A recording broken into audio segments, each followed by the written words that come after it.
Hello दोस्तों, उम्मीद है आप सब बढ़िया होंगे और बेहतर महसूस कर रहे होंगे। हम लोग पढ़ रहे हैं डीएलएड तृतीय सेमेस्टर लेसन प्लान और आज हम लोग डीएलएड तृतीय सेमेस्टर लेसन प्लान 2 के बारे में पढ़ेंगे, यानी कि डीएलएड थर्ड सेमेस्टर पाठ्य योजना संख्या 2 के बारे में पढ़ेंगे। और इसके पहले हमने पाठ्य योजना संख्या 1 के बारे में बता दिया था। तो आज हम पाठ्य योजना संख्या 2 के बारे में देखते हैं। तो पूर्व की बात हम एक कॉलम बनाएंगे जिसमें दिनांक, कक्षा, विषय, कालांश और अवधि लिखेंगे।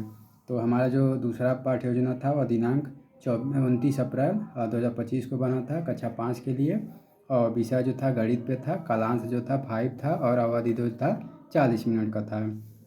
और हमने गणित पेपर में जो प्रकरण लिया था वह था त्रिभुज के प्रकार। तो आइए देखते हैं त्रिभुज के प्रकार के बारे में।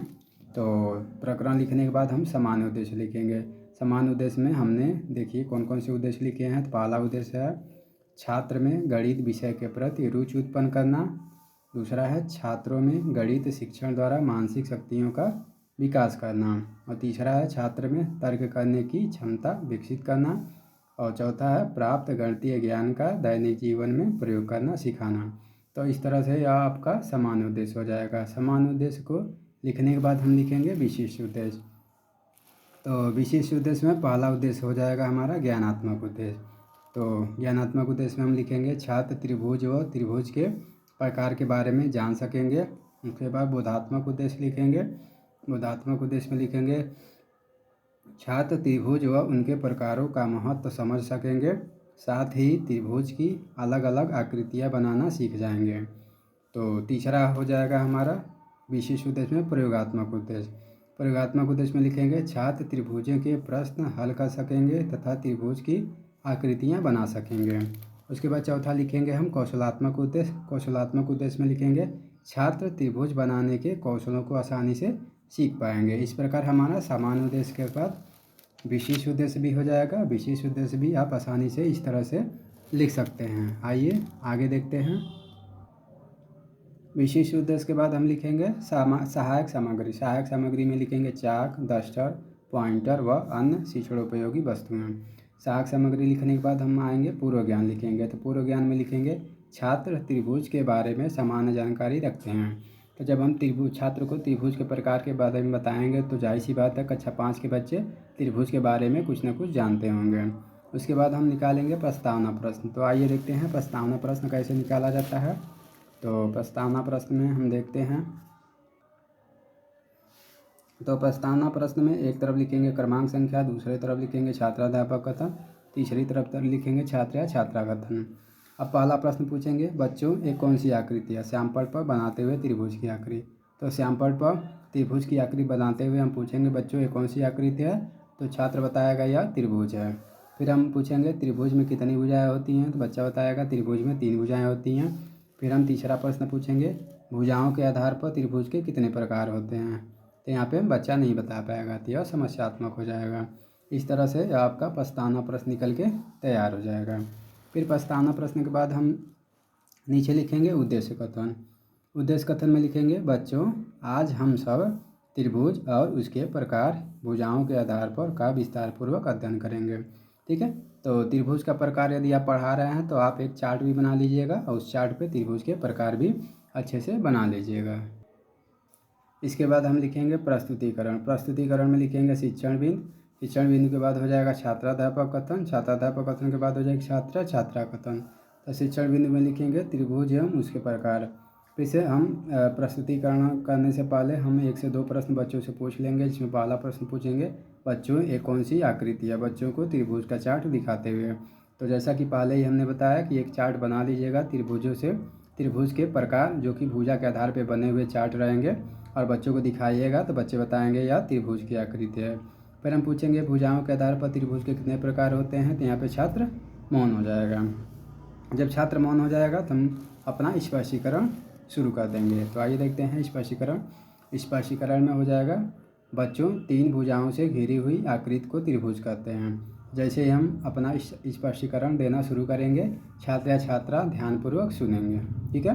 तो हम बताएंगे बच्चों 3 भुजाओं से घिरी हुई आकृति को त्रिभुज कहते हैं। भुजाओं के आधार पर त्रिभुज के 3 प्रकार होते हैं, जैसा कि हमने लिखा है समबाहु त्रिभुज, समद्विबाहु त्रिभुज, विषमबाहु त्रिभुज। समबाहु त्रिभुज, इस त्रिभुज की सभी भुजाएं आपस में बराबर होती हैं। तो बच्चों को बताएंगे बच्चों, जो समबाहु त्रिभुज होता है इसकी सभी भुजाएं आपस में बराबर होती हैं। समद्विबाहु त्रिभुज के बारे में बताएंगे कि इस त्रिभुज की दो भुजाएं आपस में बराबर होती हैं। फिर तीसरा हो जाएगा विषमबाहु त्रिभुज। तो विषमबाहु त्रिभुज में हम बताएंगे इस त्रिभुज की सभी भुजाएं आपस में बराबर नहीं होती हैं। इस तरह से हमारा जब स्पष्टीकरण समाप्त हो जाएगा फिर हम 1 से 3, 1, 2, 3 करके मूल्यांकन प्रश्न पूछ लेंगे। जैसे पहला हो जाएगा समबाहु त्रिभुज किसे कहते हैं, दूसरा हो जाएगा समद्विबाहु त्रिभुज किसे कहते हैं, तीसरा हो जाएगा विषमबाहु त्रिभुज किसे कहते हैं। तो स्पष्टीकरण के बाद आप 1 से 3 मूल्यांकन प्रश्न पूछ लेंगे। मूल्यांकन प्रश्न के बाद आप बोधात्मक प्रश्न पूछेंगे। बोधात्मक प्रश्न में पूछ लेंगे त्रिभुज किसे कहते हैं, दूसरा हो जाएगा त्रिभुज की कितनी भुजाएं होती हैं, तीसरा है भुजा के आधार पर त्रिभुज के कितने प्रकार होते हैं। जैसे ही मूल्यांकन प्रश्न समाप्त होगा कुछ बोधात्मक प्रश्न भी आप यहाँ पे पूछ लेंगे। उसके बाद श्यामपट्ट कार्य पे आएंगे। तो हम बच्चों को श्यामपट्ट कार्य से संबंधित कुछ चीज़ें, तो यहाँ पे जैसा कि आपको दिख रहा होगा श्यामपट्ट कार्य। श्यामपट्ट कार्य में आप पहले ही बता चुके हैं कि एक श्यामपट्ट चार्ट आप खरीदेंगे और 10 रुपये का सिल्वर कलम आप खरीद लेंगे और श्यामपट्ट चार्ट पे सिल्वर कलर से जिस डेट को आप पढ़ा रहे हैं उस डेट को, जैसे कि हमने 29 अप्रैल 2025 को पढ़ाया तो 29 अप्रैल 2025 डाल दिया। विषय गणित पढ़ा है, विषय गणित डाल दिया। टॉपिक त्रिभुज के प्रकार, तो त्रिभुज के प्रकार यहाँ पे डाल दिया। अब हमने पढ़ाया था भुजा के आधार पर त्रिभुज के प्रकार, तो भुजा के आधार पर हमने त्रिभुज के 3 प्रकार बताए थे। इसमें पहला समबाहु त्रिभुज, दूसरा समद्विबाहु त्रिभुज, तीसरा विषमबाहु त्रिभुज है। और हमने ये भी त्रिभुज बनाते हुए बताया कि बच्चों समबाहु त्रिभुज जो होता है इसकी सभी भुजाएं आपस में बराबर होती हैं। समद्विबाहु त्रिभुज में हमने बताया बच्चों त्रिभुज की, समद्विबाहु त्रिभुज में त्रिभुज की दो भुजाएं आपस में बराबर होती हैं, तीसरी भुजा बराबर नहीं होती है। जो विषमबाहु त्रिभुज है उसमें हमने बच्चों को बताया कि बच्चों त्रिभुज विषमबाहु त्रिभुज में सभी भुजाएं एक दूसरे से अलग अलग होती हैं। ठीक है, तो इस प्रकार आप श्यामपट्ट चार्ट खरीद के कापी पे श्यामपट्ट कार्य के नीचे चिपका लेंगे और सिल्वर कलम से आप अच्छे से लिख लेंगे जैसा कि हमने लिखा हुआ है। इस तरह से आपका श्यामपट्ट कार्य बन के तैयार हो जाएगा।